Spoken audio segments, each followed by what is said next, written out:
Okay, we're going to continue on with our Q&A on proposals for the church's future. I would like to introduce my colleague, Sam Hodgers from News, who will be the moderator for this panel.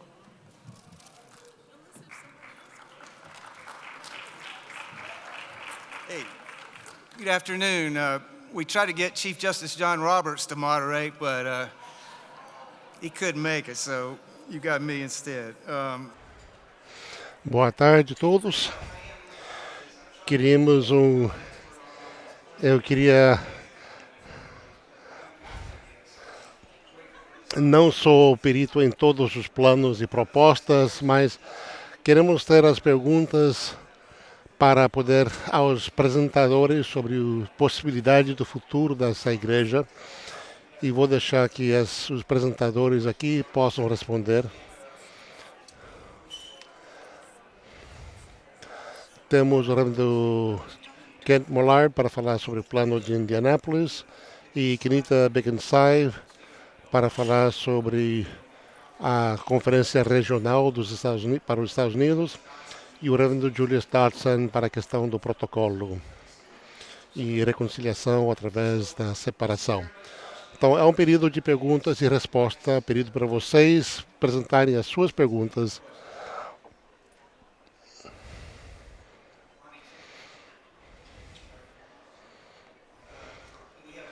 E Lonnie Chafin, quem estará representando o grupo de a UMC próximo, Next. São perguntas e respostas, portanto, se tiverem perguntas... isso não está lá, it's not there. Se tem perguntas e respostas a fazer, nós vamos fazer isso. Vamos começar aqui deste lado. Pergunta, por favor. Muito obrigada, Lonnie Brooks, leigo do Alasca. Uma pergunta: que barreiras é que pode ver para prosseguir em termos de emoção no Comitê Legislativo em conferências para substituir o protocolo para o plano de Indianápolis, em vez de termos uma ou mais conferências, ter sessões especiais para apresentar os seus protocolos de legislação como uma ação separada? Obrigado, Ronnie. Eu acho que isso é uma pergunta muito boa, porque o desafio agora é toda a legislação tem que ser apresentada até setembro, portanto o protocolo vem depois disso. Mas há uma disposição na disciplina que nos diz que podemos apresentar a legislação até ao meio de março, meados de março. Portanto, a ideia, eu penso que é ter uma conferência anual ou mais que vai apresentar a legislação. Se isso não acontecer, então o plano, as pessoas do plano de Indianápolis vão ficar satisfeitos em permitir que o protocolo seja um substituto que já foi submetido e que já tem legislação, para para que o protocolo possa ser aprovado. E, portanto, nós estamos dispostos a fazer isso, porque estamos a trabalhar, porque tem tanto do plano de Indianápolis, tem os mesmos objetivos que nós temos tentado estar a atingir, e é um pouco melhor porque, no fundo, já tratou da parte financeira de que nós não tratamos. Portanto, uma das disposições do plano de Indianápolis é que nós iríamos pedir fundo contínuo para as conferências centrais até 2024, durante todo esse quadriênio, mas nem todas as denominações vão pedir isso. Mas, no entanto, todos nós precisamos de apoiar as conferências centrais, tal como temos feito no passado, e não deixá-las em limbo com este tipo de mudança. Pergunta aqui deste lado. A minha pergunta é se alguns dos planos que foram propostos vai englobar os princípios sociais que foram desenvolvidos e que foram apresentados, os 9 princípios sociais.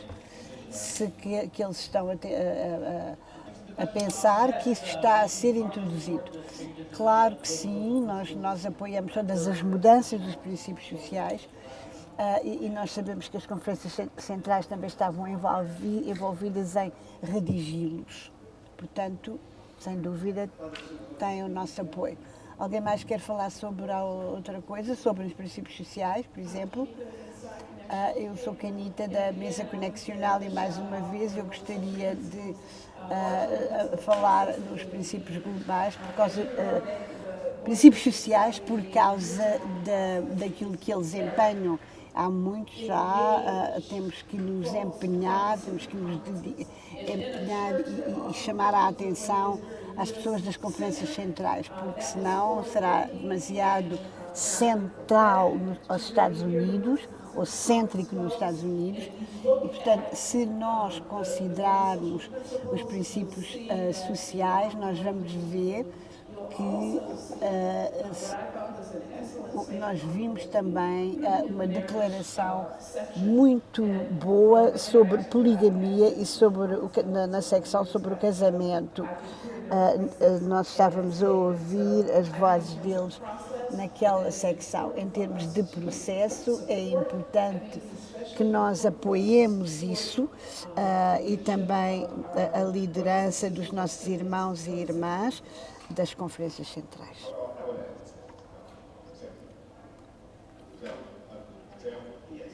Tim. Eu estou aqui, Tim. Estou aqui atrás. Eu queria também acrescentar que o nosso plano apela para as 4 denominações estarem num certo tipo de conluio ou de aliança em conjunto. E os princípios sociais podem ajudar-nos a fazer isso, esse tipo de aliança entre nós, das 4 denominações. Don Taylor, a pergunta para o Dr. Dodson: será que alguma conferência vai transferir para fora da Igreja Metodista da data do voto, ou se haverá tempo de transição para realinhamento? Como é que vamos ser afetados sobre estas decisões?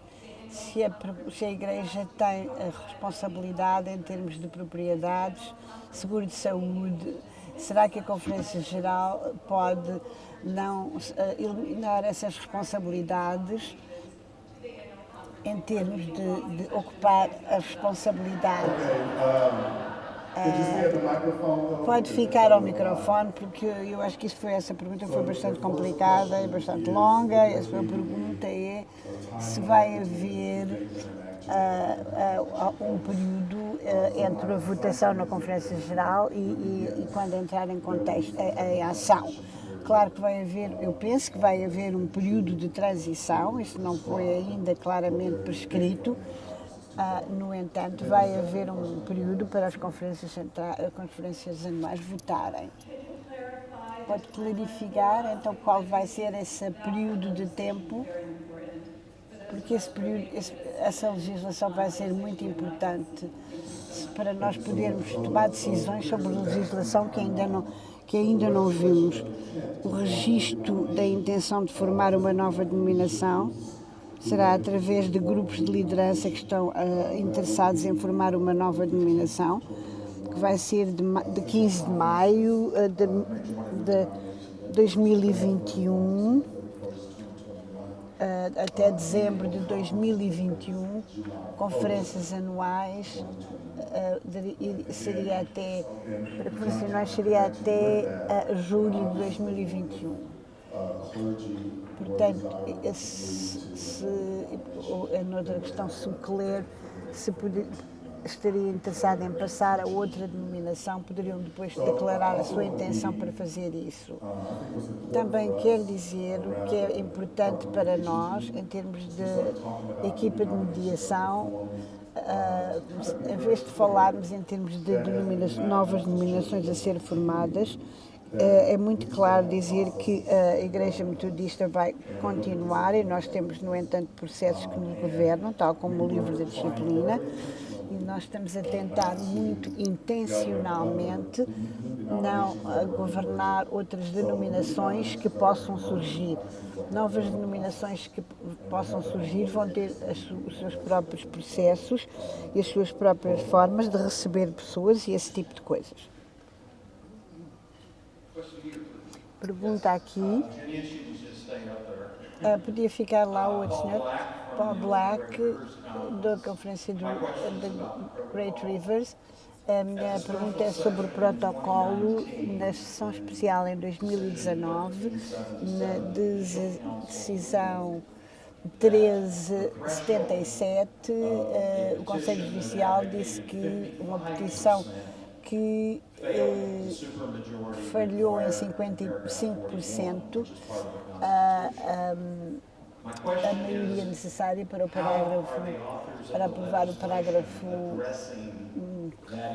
Como é que vão tratar dessa questão sem ter uma emenda constitucional? E se o Conselho Judicial vai eliminar essa parte do protocolo, a minha pergunta é até que ponto este acordo é frágil e como é que vamos conseguir mantê-lo? Eu não sou advogado, devo dizer isto, quero confessar isso, mas as pessoas que vão redigir essa legislação, o que está a acontecer agora é que a legislação está a ser escrita e aquilo que eu sei, a partir das pessoas que estão a organizar esta legislação, eu sei que essa questão vai ser abordada e quando isso for tratado, vai depois ser revisto. Eu tenho a certeza que isso depois irá ultrapassar essa iteração. Eu queria falar também sobre a constitucionalidade dos vários planos e propostas. O plano da próxima geração não vai contemplar novas mudanças constitucionais, com exceção daquilo que a mesa conexional propõe. E tal como eu já comentei, já disse anteriormente, nós temos então, já falei, duas etapas. A primeira etapa é o Comitê para a Zona Regional dos Estados Unidos. Esse comitê, depois esse comitê pode tomar atuações de legislação para tratar de questões que são adaptáveis. Não precisa de emendas constitucionais. No entanto, a segunda parte, que vai criar uma conferência regional, vai necessitar de emendas e de coisas a acrescentar, de elementos a acrescentar à Constituição. Essa questão dessa conferência, em termos da Conferência Central, das conferências centrais, vai ter parágrafos que vão detalhar os direitos de uma conferência central e os deveres e vão adaptar alguns destes para utilização em termos dos Estados Unidos como conferência regional. Para a fase 2 vão haver mudanças, portanto tem que haver aprovação da legislação e também ratificação pelas conferências anuais e quando isso acontecer vamos ter os Estados Unidos como conferência regional em 2024. Agora, o comitê regional para os Estados Unidos pode ser antes disso. Para o comitê de Indianápolis ou para o plano de Indianápolis não vai haver emendas. Isso está dentro do contexto da legislação. Portanto, tudo isso está abrangido pela legislação e não precisa de quaisquer mudanças constitucionais. E se for aprovado, entraria em efeito em agosto de 2020. Portanto, depois isso começaria a funcionar em termos de moratórias e não há emendas constitucionais e tem, portanto, um processo de implementação muito rápido. O novo plano, claro que se entra para libertação sem rapidez. Vai, portanto, ter em conta um processo transparente e tudo isso tem que ser sob revisão devido a algumas incompatibilidades em termos de constitucionalidade para poder evitar pôr algo em frente à Conferência Geral e dizer tem que votar sobre isto agora. Fala em fazer o nosso trabalho abertamente, em público, com transparência, para que as conclusões possam ser devidamente aprovadas pela Conferência Geral em maio. Sou reverendo Aspes e sou presidente do Ministério sobre Ministérios Globais. Eu estou a falar através de um intérprete para pessoas surdas. Eu tenho uma pergunta para o panelista. Tanto quanto eu entendo, existe 1 em 5 pessoas com uma incapacidade física, Será que há alguma questão para pessoas com incapacidades nas vossas propostas? E eu gostaria que tivessem em mente, queria dar-vos um exemplo, em relação ao protocolo, têm 39 milhões de dólares de lado em termos de uma parte da Igreja, pessoas que têm sido oprimidas. Eu gostaria que tivéssemos garantias para indivíduos e famílias. Espero que essa comunidade não seja excluída ou esquecida, nem esquecida.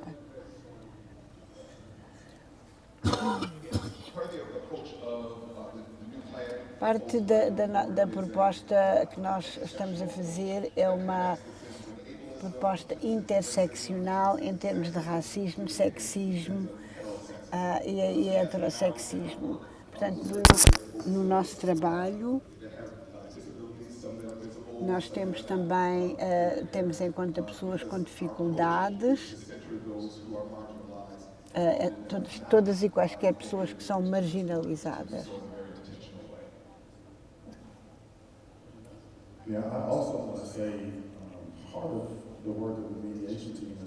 Também gostaria de dizer que parte do trabalho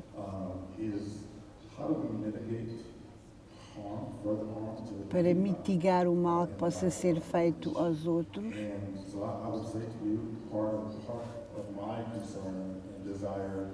e isso tem a ver com o meu desejo. Portanto, em termos desses montantes, $1 milhão,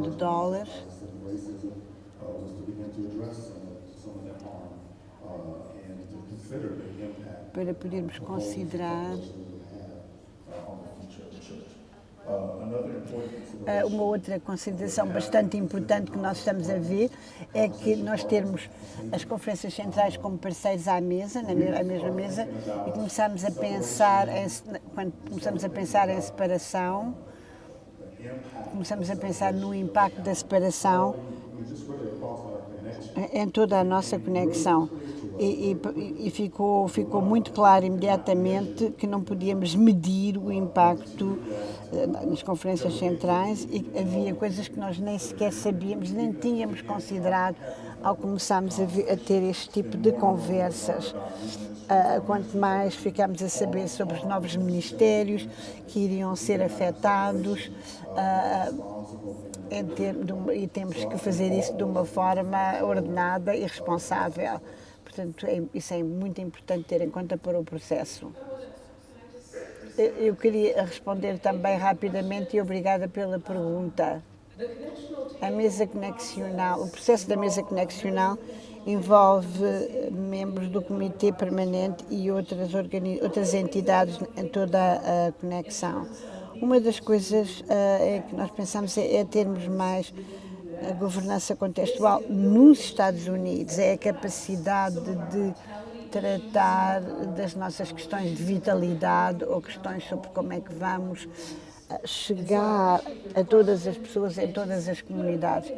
Portanto, deveríamos poder também ter em conta, pensar bem como é que vamos interceptar os ministérios com as nossas pessoas. E eu queria dizer que isto é um momento em que possamos pensar nos nossos intérpretes, e obrigada ao Lio e a todos aqueles que possam tornar este espaço mais aberto e inclusivo. E a sua pergunta foi um apelo a pensarmos bem nisso em termos de futuro. Eu também queria dizer-vos mais uma coisa, muito obrigado pela sua pergunta. Eu penso que nós queremos ser uma igreja que fala de ministério e a forma, aquilo em que pensamos fazer como igreja.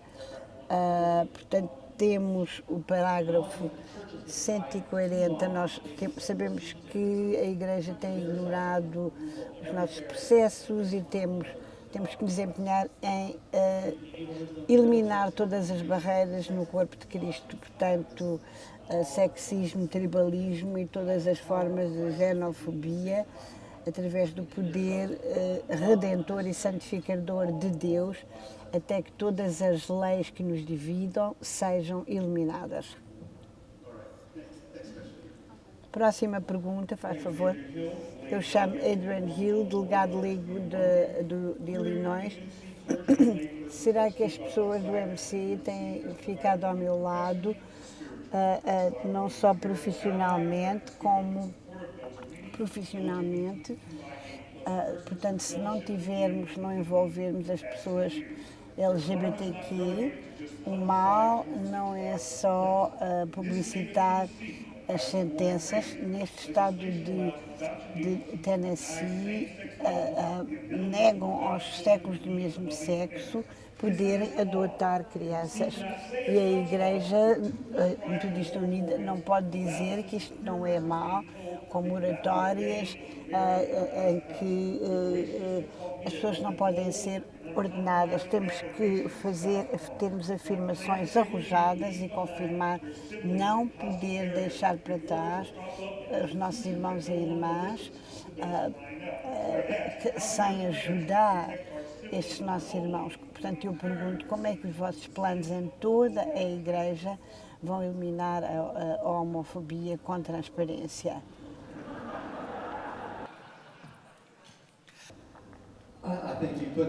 Eu acho que o senhor pôs o dedo na ferida, ou na questão, neste caso.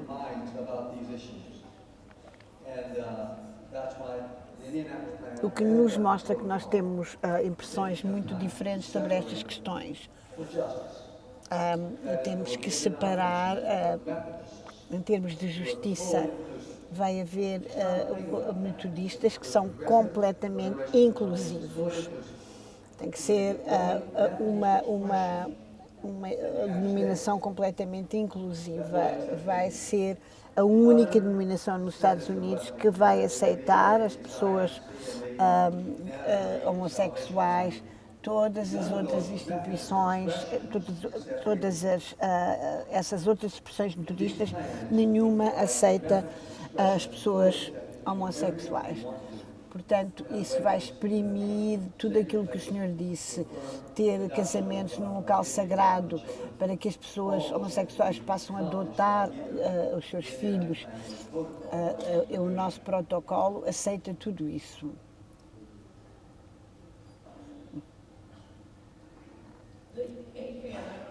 Eu não sei se a reverenda Adriane,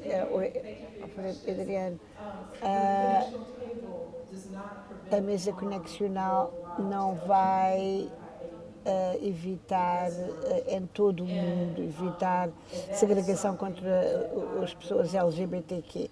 Isso é algo que o meu coração, que me entristece profundamente. Eu gostaria de saber que há uma forma de saber que não vai haver nenhum mal feito em lado nenhum.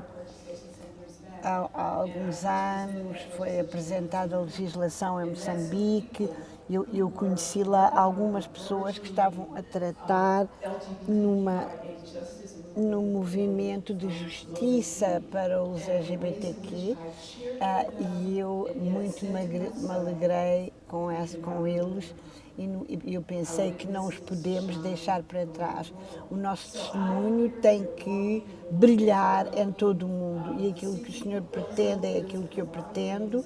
Nós temos que tratar de muitas coisas, e isso vai mover-nos de um Estados Unidos centrais, de estarmos centrados nos Estados Unidos, e espero que no futuro essas coisas serão boas e que não iremos fazer mal, a que podemos chegar a um local onde possamos estar em testemunho noutros locais, e esses outros locais, as pessoas noutros locais, possam também ser um testemunho a nosso favor, porque há pessoas LGBTQ em pessoas nos Estados Unidos e outras pessoas fora dos Estados Unidos que estão a lutar uma luta muito corajosa. Portanto, seria muito importante. É muito importante que sejamos transparentes, mas isso não vai resolver problemas a nível mundial. Agora, nós gostaríamos de criar contextualização que nos possa ajudar, porque quanto mais nós tratarmos desta questão em contextos locais, em termos de relações, eu penso que isso vai ajudar-nos. E uma coisa é mesmo a nível da Conferência Geral tratar da questão em termos latos, porque aquilo em que, seja o que for em que acreditem teologicamente, sejam quais forem as vossas posições sociais, estarão a tratar de pessoas com que estão relacionados. O nosso irmão Anderson falou, estão a ver-me bem. Nós não estamos a ver tudo, nós vemos-nos a cada um em relações, mas não em termos de legislação. Portanto, aquilo em que podemos contextualizar e termos para resolver questões em termos locais, será podermos ver-nos uns aos outros. Claro, podemos fazer isto em termos abstratos e fazer quando encontramos alguém face a face que se debate com esses problemas, aí é que podemos ajudar a nível mundial.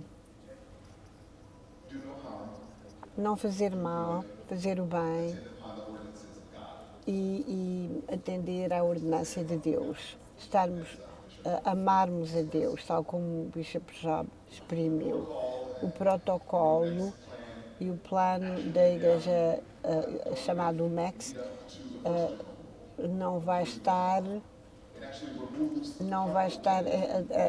vai remover a linguagem do livro da disciplina, mas não vai implementar nenhumas proteções que vão evitar fazer mal em termos do contexto regional nos Estados Unidos. Por outras palavras, nós vamos remover a linguagem da disciplina, mas a discriminação pode continuar a acontecer no contexto dos Estados Unidos.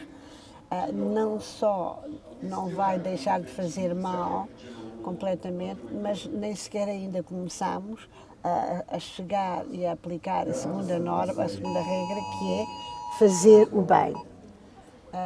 Eu queria dizer que não há plano que possa evitar que o mal aconteça. Porque, no fundo, é muito mais profundo do que isso.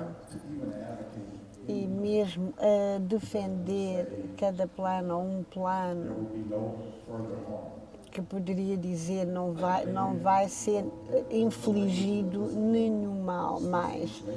Não há nenhuma linguagem na disciplina que fala do racismo e o racismo continua a existir, ou do sexismo. O sexismo continua a fazer parte da nossa realidade. Portanto, eu queria sugerir-lhes que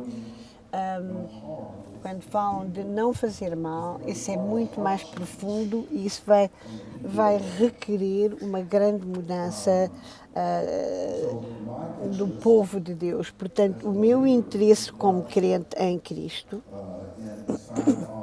e em entrar, em afirmar, entrar neste protocolo, defender este protocolo, é pelo menos criar uma igreja ou a oportunidade de uma igreja que vá eliminar essa linguagem discriminatória e dolorosa e também criar uma igreja que vá criar, estabelecer locais seguros para podermos defender a justiça para todos os filhos de Deus.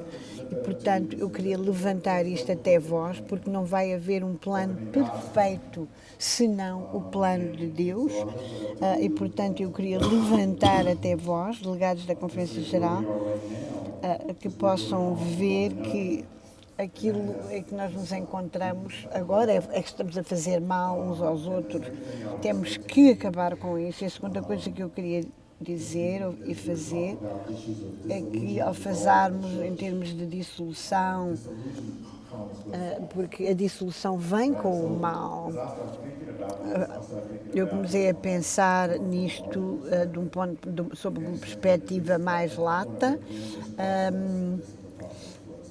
Isto é um processo para podermos atuar de formas mais justas.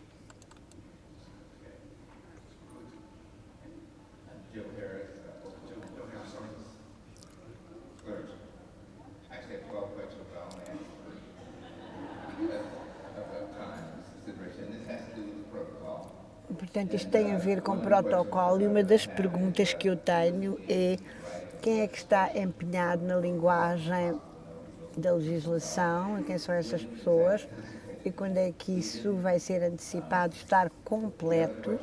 E outra pergunta, quando é que isso vai ser apresentado? Vai ser legislação como um todo ou legislação que pode ser dividida por vários comitês legislativos? E se o protocolo começa no fim da conferência de 2020, para as conferências que se encontram imediatamente, e a minha é uma dessas, será que vamos ter oportunidade, como conferência anual, na nossa agenda, e se isso chegar a 20%, se podemos depois votar opções, ou então vai ser atrasado para um apelo especial mais tarde durante o ano. Portanto, eu queria que respondessem a estas questões. Vai haver uma pequena equipa de pessoas formadas pelas pessoas da mediação que estabeleceram o protocolo.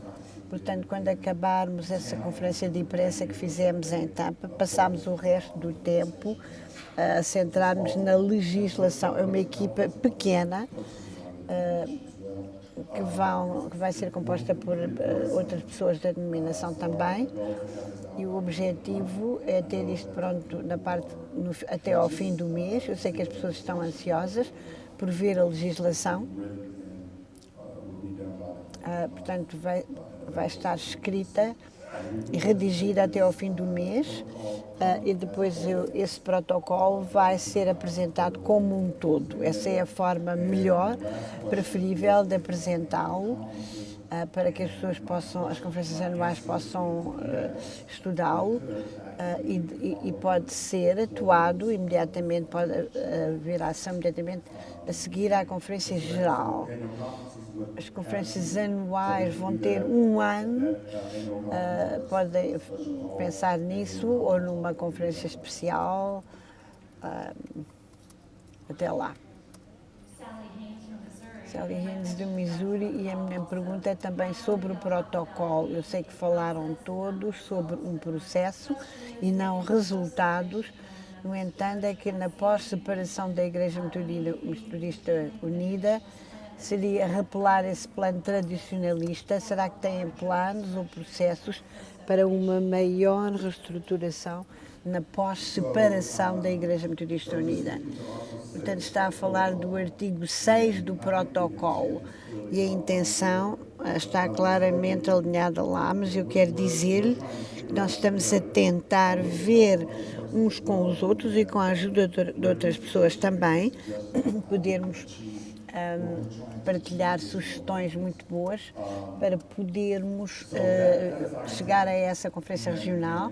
Essa é a nossa intenção. Estamos a tentar ver como é que vamos fazer isso com a ajuda de muitas pessoas que nos estão a dar muito boas sugestões sobre como isso vai acontecer.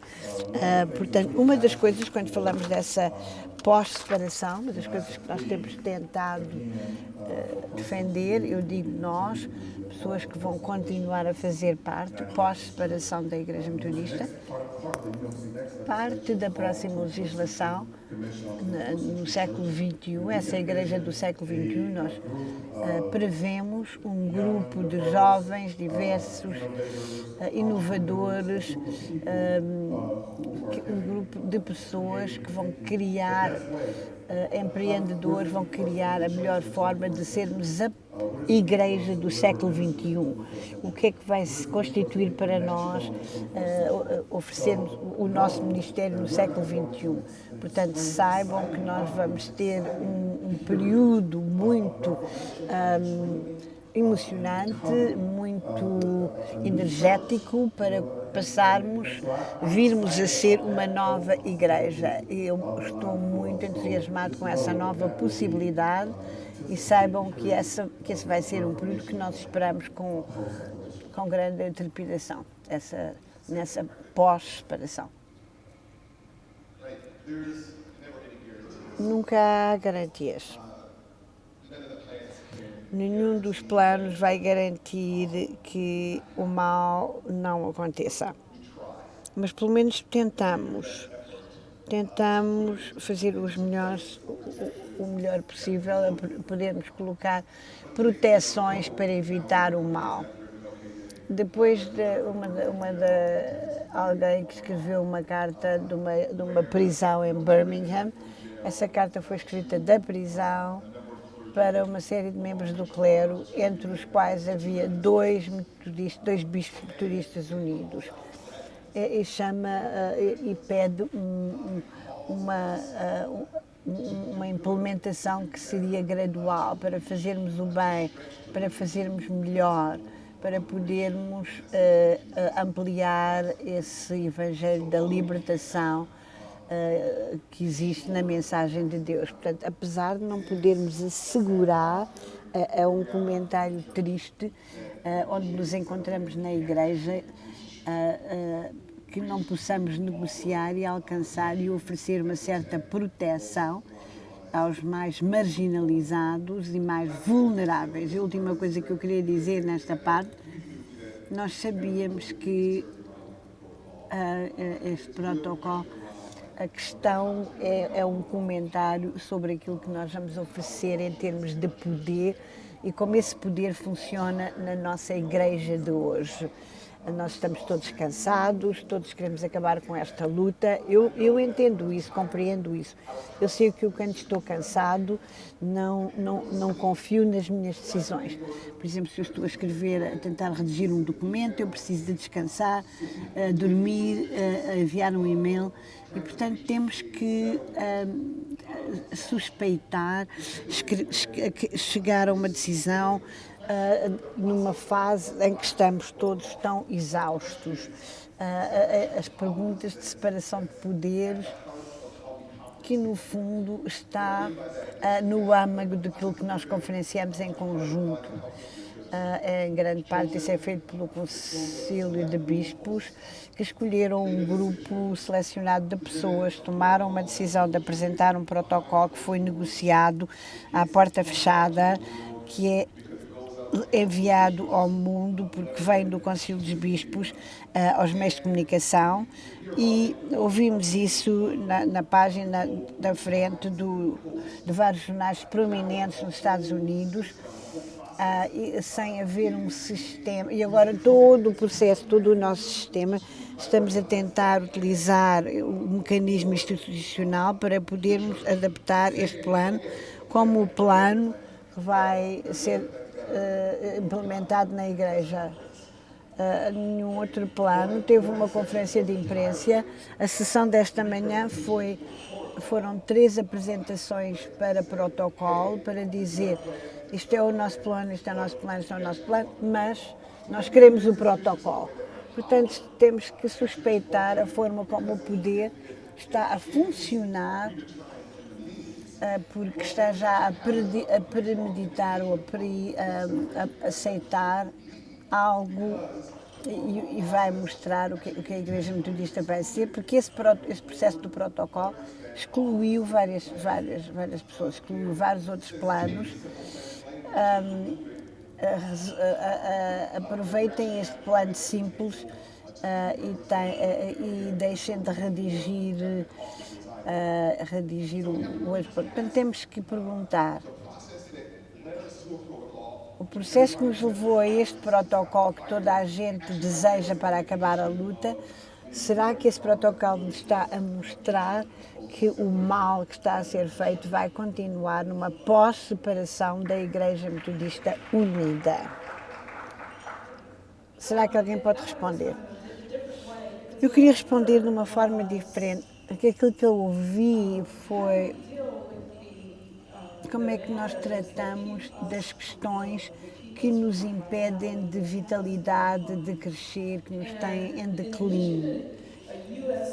E que possamos ter uma conferência regional dos Estados Unidos que nos leve a falar de questões contextuais, um local onde possamos pensar como é que a nossa denominação é estruturada de uma forma que nos permita fazer ministérios de diferentes formas. Como é que as coisas acontecem nas nossas conferências anuais, onde as decisões são tomadas?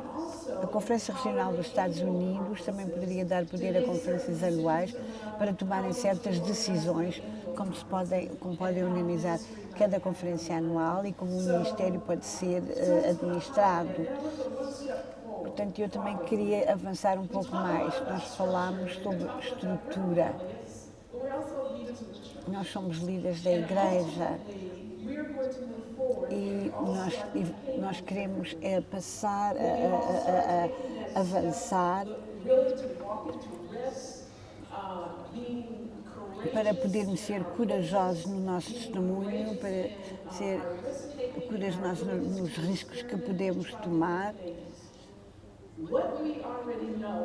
O que nós não sabemos é aquilo que Deus nos vai dar. Temos que nos adaptar, aprender, para podermos avançar.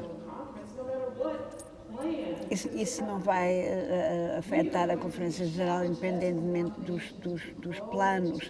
Nós vamos continuar a ser desafiados como denominação para continuar a crescer e a fazer o melhor possível. Portanto, eu estou entusiasmada com isso, mas também preocupada. A primeira coisa que eu queria dizer é que eu recebi um convite do Bispo Iambaçu para me envolver na conversa. E ele convidou várias pessoas em todo o espectro teológico. Por isso encontramos em julho e na primeira reunião nós pensamos que não íamos continuar a seguir a julho. Não havia bispo dos Estados Unidos lá. Nessa reunião em julho não havia bispos dos Estados Unidos. Isso foi chamado pelo Bispo Iambaçu, que é um bispo africano, e nós juntámos-nos e na conclusão desta reunião foi tomada a decisão que querem continuar a falar. Eu devo dizer-vos que a maioria das pessoas na sala, eu acho que a conversa já acabou. Nós estamos tão divididos que não vai haver um acordo possível. E, no entanto, o Bispo Iambaçu convidou-nos a continuar em oração, convidou-nos a continuar. talvez com um grupo mais pequeno. Será que é possível chegarmos a qualquer tipo de estrutura para podermos oferecer à Igreja? E foram essas coisas que levaram a uma nova conversa. Encontramos-nos em agosto e foi uma equipa, tivemos uma experiência semelhante. E depois a ideia do convite e da oferta do Kim para podermos fazer então a conversa mediada por esse Kim Farber. E portanto, este foi mais um tipo de diálogo que se foi desenvolvendo a pouco e pouco. Mas a seguir à conferência especial em fevereiro, havia conversas em toda a denominação, por toda a Igreja.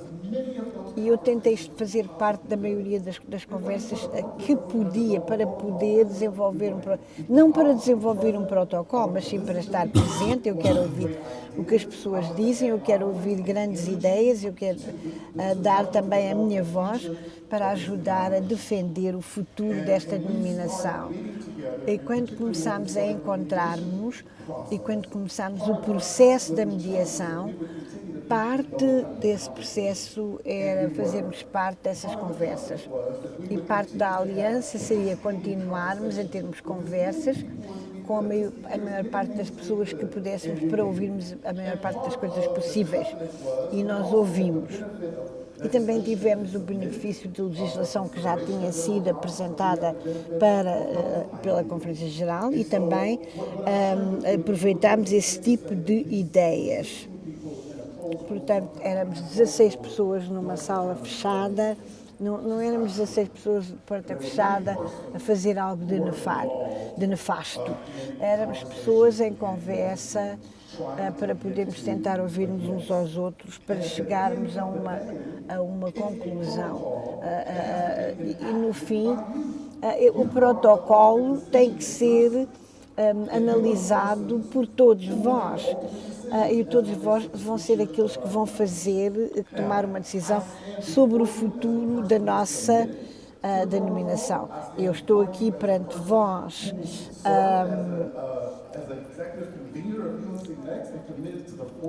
portanto, eu vou estar empenhado como alguém da Igreja Metodista Unida e que acredita profundamente que o resultado do protocolo e que este processo nos vai dar apresentar a melhor possibilidade como denominação para podermos avançar, como as pessoas podem determinar um melhor futuro, que uma nova denominação possa ser a melhor que a que temos agora.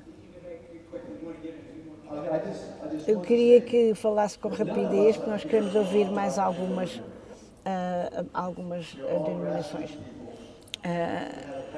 Portanto, todos nós somos pessoas das bases, que amamos a Igreja, que nos juntamos com outros grupos de pessoas. Pessoalmente, toda a gente pagou as suas despesas, ninguém financiou isto. Da parte de todos nós, houve um esforço individual para poder encontrar uma resolução, uma solução para os desafios que enfrentávamos.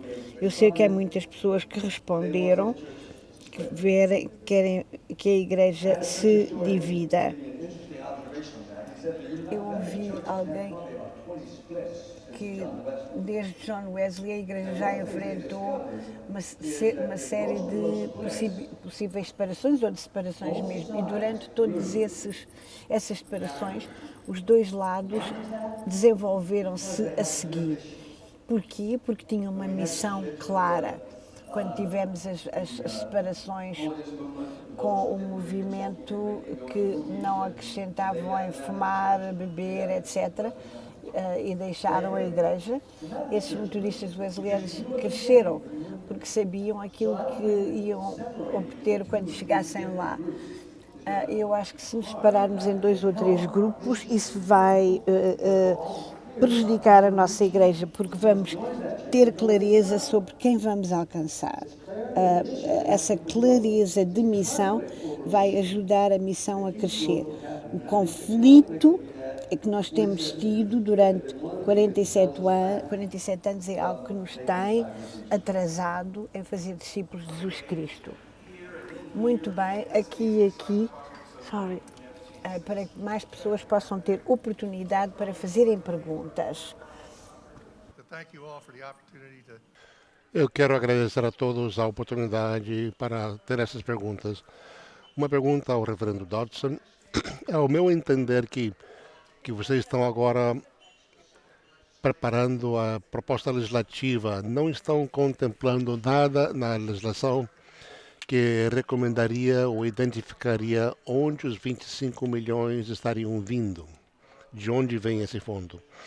Minha pergunta seria se todos poderiam reconsiderar isto, porque minha preocupação é que se entramos na Conferência Geral e temos um plano bem detalhado para o protocolo, mas não identificamos de onde vêm os fundos, creio que estamos seriamente socavando ou reduzindo a capacidade. Então, quizás reconsiderar criar um pequeno grupo de representantes do GCFA, mesa conexional, a mesa do secretário-geral e possivelmente outros, para dar uma olhada de onde vem isso.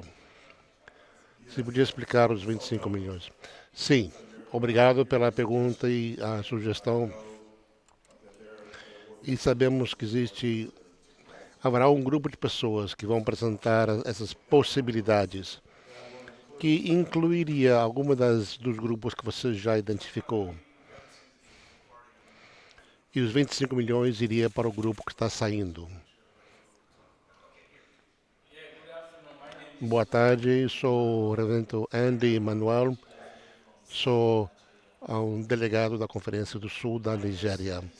A minha pergunta é, à luz de todos esses planos, perguntando quantas vozes africanas e aspiração está sendo representado. No plano de Indianápolis, que as conferências centrais iria com o grupo tradicional, minha pergunta, como vocês chegaram a essa conclusão? E a última pergunta, na última conferência geral, quando começamos a trabalhar sobre os bispos adicionais para a África, não ouvi nada sobre esses planos, sobre os 5 bispos adicionais. A minha pergunta seria se nesses planos é um programa para separação ou para a nova igreja resolver isso.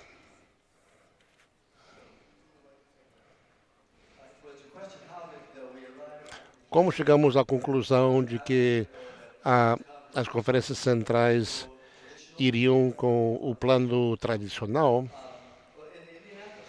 Bom, no plano de Indianápolis, vemos como 80% das conferências centrais votaram a favor do plano tradicional em St. Louis. Então, vendo como centristas, progressistas e tradicionalistas, pensamos que provavelmente isso é o que iriam, porque 80% votaram por isso. Isso era a nossa lógica. É diferente no protocolo, é diferente. No protocolo diz que se as conferências centrais não decidem, mantém-se como Igreja Metodista Unida, se não tomam uma ação contrária. No estimado, 60-70% das igrejas tendem a ser centristas. Então, se não tomam uma decisão, eles se tornam grupos centristas. Era em base do que pensávamos, as estatísticas, as probabilidades do alinhamento possível, que não teriam que votar se queriam ser centristas, se queriam manter-se com esse plano. Mas a questão mais profunda é que todos nós sabemos, nos damos conta de que não tínhamos representação das conferências centrais dos nossos grupos. E reconhecemos isso. Todos isso estamos financiando nossas próprias participações. Não tínhamos o poder de convocar as pessoas das conferências centrais para nossos diálogos. O que fizemos foi o primeiro rascunho, não a versão final, e enviamos a todos.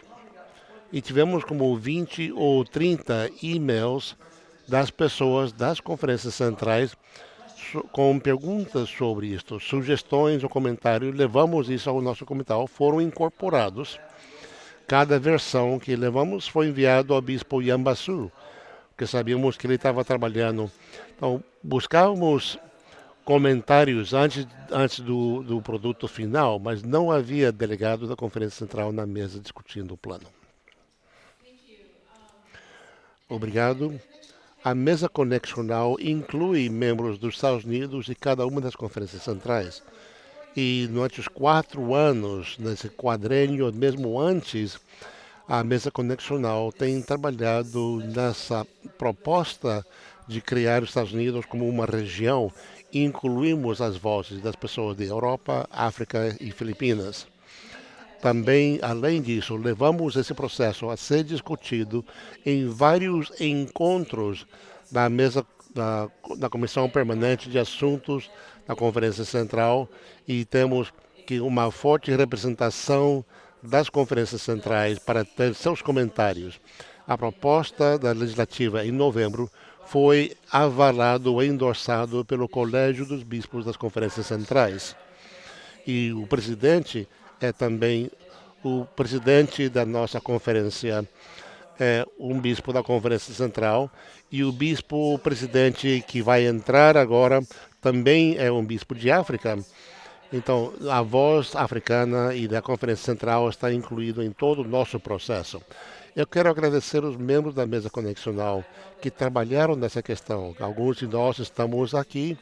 Judy Keniston levou esse grupo da contextualização americana. Robin Scott está aqui, Michelle Heckman e outros também estão aqui presentes que participaram na liderança e a formação dessas propostas. E o staff da mesa conexional, incluindo a mim, estivemos participando de vários diálogos ao redor da conexão, não só dentro dos Estados Unidos, mas nas conferências centrais. Eu vou estar em Manila no meio de fevereiro, em uma das conferências anuais, para também discutir isso. Não só estamos falando sobre a proposta legislativa, mas estamos ouvindo os seus comentários, ouvindo com a intenção de como a mesa conexional pode estar envolvido de várias maneiras para sair de um processo tão centrado nos Estados Unidos, para ser uma denominação que está ouvindo todas as vozes do globo. 50 segundos para o OMC Next. Ansiamos essa relação com os delegados da Conferência Central. Uma das críticas de St. Louis que era muito difícil ter um diálogo autêntico no meio de tanta luta e batalhas. Então, tem muitos delegados na sala que querem esse diálogo autêntico que Betty estava falando. E esperamos que vocês podem conversar conosco também para criar esses pontes de entendimento, de poder ouvir para uma igreja que possa ir além de 2020. E nos 12 segundos que eu tenho, parte do especial do protocolo que foi iniciado pelos bispos da Conferência Centrais. E eles estavam na sala sempre em todas as discussões e nos diálogos durante todo o processo. Então, acho que foi algo especial e parte da força que temos com o protocolo, que realmente, verdadeiramente representa as várias ideias de toda a conexão. E o M-Forward é um coletivo de pessoas comprometido de centrar as vozes dos marginalizados, pessoas de cor, pessoas queer e trans, de toda a conexão. Então, um convite para todos que querem, dos grupos marginalizados, que querem estar em solidariedade com eles, para entrar numa expressão liberacionalista para uma maior graça e santidade. Então, obrigado pelas perguntas. Temos mais perguntas, mas podemos continuar esses diálogos ou essas perguntas nos corredores. Me fala, né? Vou pedir uma última pergunta.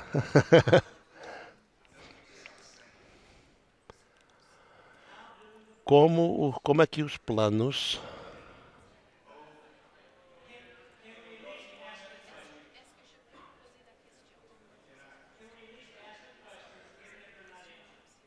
Se podemos apresentar as perguntas, mesmo que não são respondidas. As duas perguntas e sem respostas, mas que levantemos as perguntas. Temos que terminar para o resto do programa. Skylar Marks and Bills, delegada leiga. Eu reconheço o reverendo Williams sobre o comentário. As estruturas de poder estão em jogo no contexto de tudo isso, esperando que usar essas estruturas com a pergunta sobre o protocolo. Especificamente, o protocolo está pedindo a suspender as queixas, mas não tem nenhum mecanismo para enforçar e não temos um bispo agora para poder responder a isso. Como o Concílio de Bispos vai chegar a um acordo de suspender as queixas? Vimos em Virgínia que o protocolo não está sendo honrado e não está assegurando todos os metodistas de que esse processo será seguido.